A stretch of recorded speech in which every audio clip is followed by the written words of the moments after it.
Everyone in the Nine Kingdoms knew the name Kael Danthor. They just did not respect it. At every royal gathering, his name was spoken the way people speak about something small and forgettable. The other kings called him the Hollow Prince. They said it without whispering, without embarrassment, right to his face and across long dinner tables and in the corridors of great stone halls. They laughed when they said it. Some of them even expected him to laugh along. Kael never laughed, but he never argued either. He would sit quietly, eat his meal, listen carefully to everything being said around him, and then leave before the evening grew loud. People assumed he left because he was ashamed. They were wrong. He left because he had already heard everything he needed to hear. That was the thing about Kael Danthor. The world spent so many years looking at him, seeing nothing, that nobody ever stopped to ask a very important question. What was he looking at when he looked back? He had been born into a royal bloodline so old that its roots were buried in the founding years of the continent itself.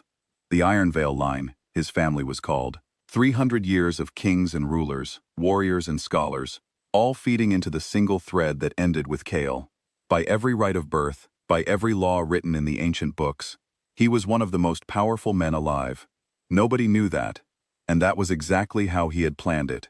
He was 13 years old when he first understood what he was.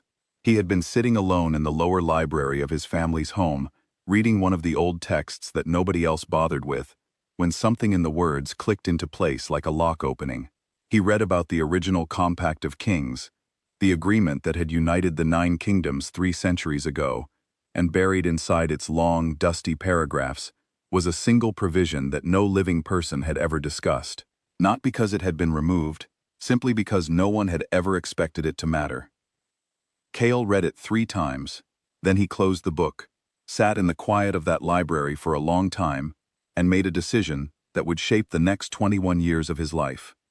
He would tell no one. From that day forward, he built 2 lives simultaneously. The first life was the one the world saw, a quiet, unimpressive prince who seemed to have no gifts and no ambition, who ruled a kingdom that looked as though it was slowly falling apart. His roads were unpaved, his castle was plain, his army was small and rarely seen. Every few years, one of the neighboring kingdoms would take something from him, a trade agreement here, a border village there, and he would accept it without much resistance.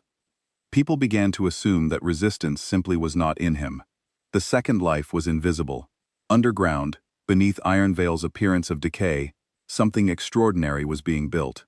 Not a single wall, not a single tunnel, not a single person was added to it without careful thought. Kael recruited not warriors first, but teachers, doctors, engineers, farmers who understood land, traders who understood routes, scholars who understood law. He built schools before he built barracks. He built food stores before he built weapon stores. He trained an army of 30,000 men and women who moved through their daily lives as ordinary citizens, who ate breakfast with their families every morning and carried no visible sign of what they were. He redirected wealth so quietly that even his own treasury staff did not understand the full picture. Every treaty he seemed to lose, he had actually shaped to contain a hidden benefit buried in the language. Every piece of land he seemed to give away sat above underground routes he already controlled. Every public humiliation he accepted in a grand hall gave him 40 minutes of private observation of kings who believed they were safe enough to be honest. It was not endurance, it was research. In the 22nd year of this quiet work, a woman named Seraphine Voss arrived in Iron Veil. She was a historian, sent by the elders of a neighboring kingdom called Thornmere to document what everyone expected would be the slow and undramatic end of the Iron Veil line. They wanted a record of it, a quiet little book about a royal house that simply ran out of time and faded away. Seraphine was sharp and direct and did not suffer foolishness. She had written accounts of 4 collapsed kingdoms and believed she knew exactly what a dying dynasty looked like. She arrived in Iron Veil, expecting to spend 3 weeks recording obvious details and then return home. Instead, she found a library beneath the main hall that was larger than any she had ever seen. She was standing at the entrance to it at nearly midnight, holding a small lamp, when she noticed Kael sitting at a reading table deep inside. He did not look up when she entered. He simply said, without turning his head, "The 3rd shelf on the left has better light if you're staying." She stayed. Their first real conversation happened 4 nights later, when she finally asked him directly the question that had been building in her mind since she arrived. "Why do you let them treat you the way they do?" she said.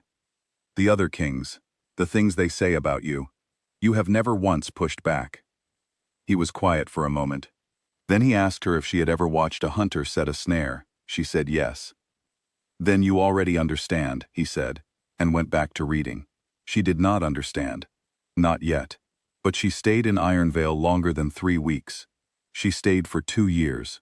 And somewhere in those 2 years, piece by piece, she began to see what had been invisible to everyone else. The moment that changed everything began with a decision made by the most powerful king in the 9 kingdoms. King Mardus of Arendal had always been the loudest voice at any gathering. He was large and confident, and had won enough battles that people had stopped questioning his judgment years ago. He looked at the Ashen Plains, a small, poor kingdom that sat between his borders and nothing of value, and decided to simply take it. He sent 300 soldiers with orders to occupy the territory. He did not expect a response from anyone. He certainly did not expect a response from Kael Danthor. But Kael arrived at the border of the Ashen Plains 2 days after Mardus's army did. He brought 40 riders with him. That was all. The general leading Mardus's force rode out to meet him, and stopped at a comfortable distance, looking at the 40 riders, and then at the plain, unadorned man at their front. He had heard of Kael Danthor. Everyone had. He was not concerned. "Turn around," the general said. "This is not your affair." Kael dismounted. He walked forward alone, on foot, until he stood roughly 50 steps from the edge of the 300-man formation. He did not draw anything. He did not raise his voice. He looked at the general with the same calm expression he wore in the halls of kings who laughed at him, and he said one word, "Leave." The general kicked his horse forward to respond personally to this very small insult. He made it approximately 15 steps. Then something happened that none of the 300 soldiers present had ever experienced in their lives, in any battle, under any commanding officer, in any kingdom they had ever served. The air changed. It was not a weapon. It was not a sound.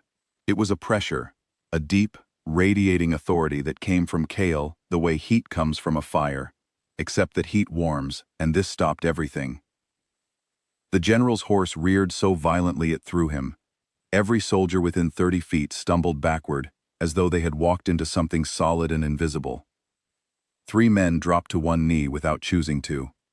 The general, from the ground, looked up at Kael Danthor, and felt something he had not felt in 30 years of warfare. He felt small. Mardus's army withdrew from the Ashen Plains that afternoon. Not a single weapon had been used. Not a single word had been raised above a conversational tone. 300 professional soldiers returned to their king with a report that he read 3 times and still did not fully believe. But the people who had been watching from the walls of the Ashen Plains believed it. They had seen it with their own eyes, and within a week, so had most of the continent. King Mardus was furious in the particular way that powerful men become furious when something they cannot explain makes them look foolish. He summoned advisors. He interviewed his general. He demanded answers that no one could satisfactorily provide. And then, driven by anger rather than wisdom, he made the single worst decision of his long and otherwise successful reign. He invoked the Compact of Kings. The Compact was the ancient agreement that governed all 9 kingdoms. It had provisions for many things: borders, trade, military conduct, royal succession, and buried in its oldest pages, in the same section that Kael had read at the age of 13 in a quiet library, was a clause about what was called the accounting. Any king could invoke it.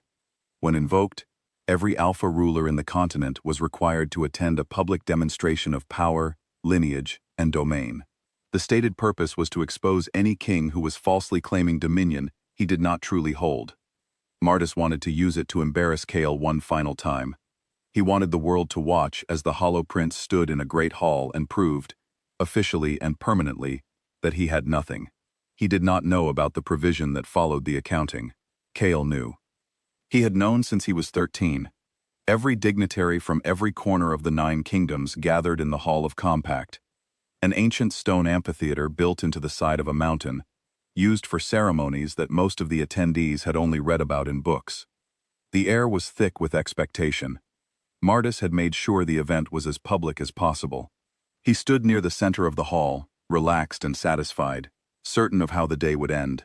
The kings demonstrated their power in order of established rank. Each one stepped forward and released what they carried, their authority, their strength, the part of themselves that commanded rooms, and stopped conversations, and made ordinary men step aside without knowing why. Each demonstration was impressive. The stone of the hall trembled under two of them. One cracked a column. Martis went last among the established kings, and his demonstration was everything his reputation promised. Raw, enormous, and impossible to look away from. Torches bent sideways. Guards gripped the walls for balance. Half the room gasped. He stepped back, crossed his arms, and looked at Kael. "Your turn," he said. Kael stood. He walked to the center of the floor without hurrying. He stopped. He looked around the hall once, slowly, at the faces of every king who had ever laughed at his name, every envoy who had ever arrived at his door with papers designed to take something from him, every dignitary who had spent years treating the Iron Veil seat as an empty chair at a table that mattered. Then he let go of everything he had been holding back for 18 years. The stone floor of the Hall of Compact split along seams so old that no living person knew they existed. Every torch in the room died in the same instant, and then came back to life burning gold instead of orange. The pressure in the air dropped so suddenly that ears popped across the entire hall. And every alpha in that room, every king who had spent his life commanding, every ruler who had never once lowered himself before another, went to one knee. Not because they chose to, because something older and deeper than choice told their bodies what to do when they were in the presence of something that was above them. Martis was the last one down. His knee struck the stone floor, and the sound of it was the loudest thing in a room that had gone completely silent. He stared at the floor. He could not raise his eyes. For 7 full seconds, no one in the hall made a sound. Then the ancient scholars who had been summoned to oversee the accounting, men who had rehearsed a ceremony that no one in living memory had ever expected to use, stood and began to read from the original text of the Compact of Kings. The Iron Veil bloodline, it turned out, was not simply old, it was foundational. The man who had written the Compact of Kings 300 years ago had been a Danthor, and buried in the original document, in language that had never been discussed because no one ever expected it to be relevant, was a provision called universal precedence. If an Iron Veil heir were ever to attend a public accounting and demonstrate power that exceeded the Compact's combined threshold, all 9 kingdoms would fall under unified Iron Veil authority, not through conquest, not through war, through the oldest law on the continent, written by the man who had built the law in the first place. Martis had invoked the Compact to humiliate Kael. The Compact had been written, in part, to hand everything to Kael's bloodline if the moment ever came. The moment had come. Seraphine, standing at the edge of the hall with her notebook open, wrote down every word of what happened next. She wrote quickly because she knew she was watching the single most important day in 300 years of continental history, and she did not want to miss any of it.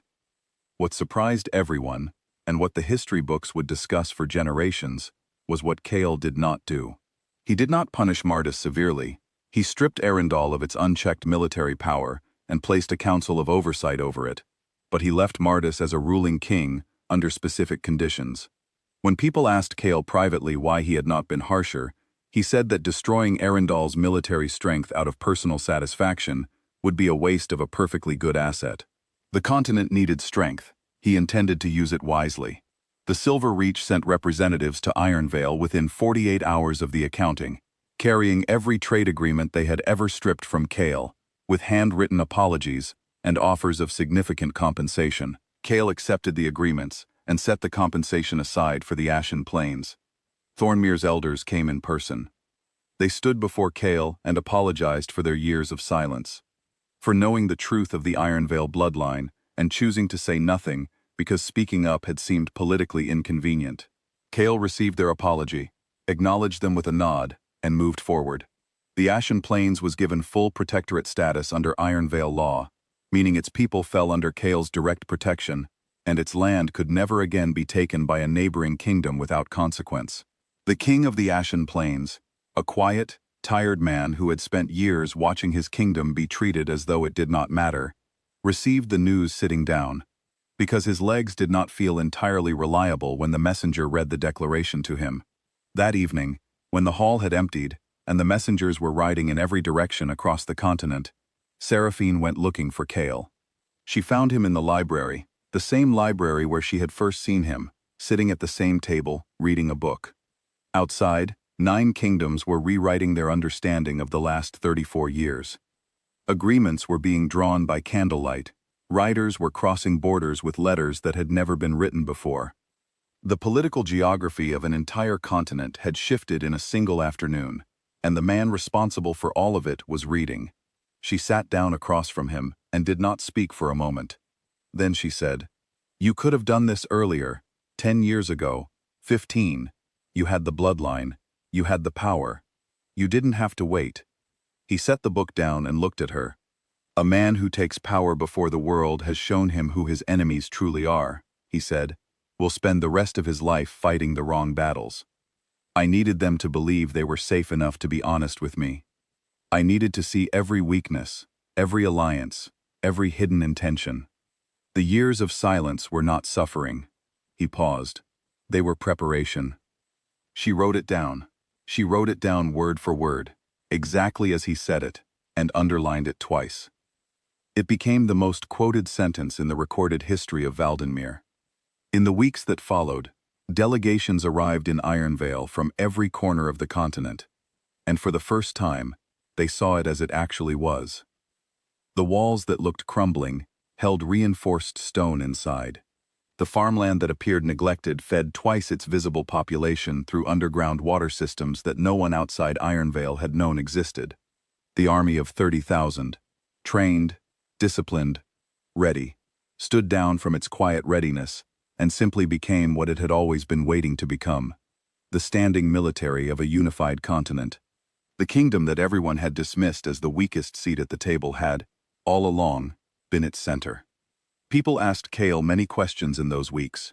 They asked about the planning, the years, the sacrifice of enduring so much public disrespect without responding. He answered most questions patiently and simply. But the one question he answered with the most care was the one a young scholar from the Ashen Plains asked him during a formal reception. The young man was nervous, and his question came out quietly. "Did it hurt? All those years of people thinking you were nothing?" Kael was quiet for a moment. He looked at the young man with the same steady calm he had carried through 34 years of deliberate invisibility. "Every single day," he said honestly. "But I was not building for the day it hurt less. I was building for the day it was finished." He turned back to the room full of kings and envoys and scholars and ordinary people who had traveled from every corner of 9 kingdoms to stand in the presence of a man they had once considered a joke. None of them were laughing now. And in the quiet of that moment, in a hall full of people who finally saw him clearly, Kael Danthor looked exactly the same as he always had. Patient, still, watching. The only difference was that now, the world was watching back.